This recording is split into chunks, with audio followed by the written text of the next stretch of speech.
જય ભગવાન. ચાલો સૌ સાથે મળીને એક માનવ સેવાનું કાર્ય કરીએ. વિષ્ણુભાઈ જોશીને 13 વર્ષથી બીમાર છે પથારીમાં. સુરતની અંદર ઘણા ડોક્ટરને બતાવ્યું પણ કોઈ એની દવા નથી. અત્યારે જસલોકની અંદર દવા ચાલે છે અને દિવાળી નિમિત્તે આપણે આ પરિવારને રાશન કીટ, દીકરી માટે કપડાં અને પરિવારમાં દીકરો નથી અને આ રીતે એનું પોતાનું ગુજરાન ચલાવે છે. દીકરી જોબ કરે છે અને 8 થી 9 હજાર રૂપિયા એને સેલેરી આપે છે અને દર મહિને 7 થી 8 હજારની દવા થાય છે.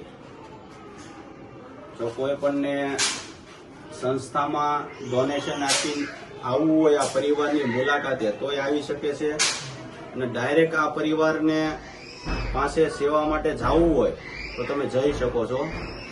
કારણ કે નિરાધારનો આધાર આપણે બધા સાથે મળીને કરશું ને તો જ પરિવારમાં ખુશી મળશે અને આ કાકાને જલ્દી સારું થઈ જાય ને એવી ભગવાનને પ્રાર્થના. થઈ જાય છે સારું, ઉપાધિ ન કરતા.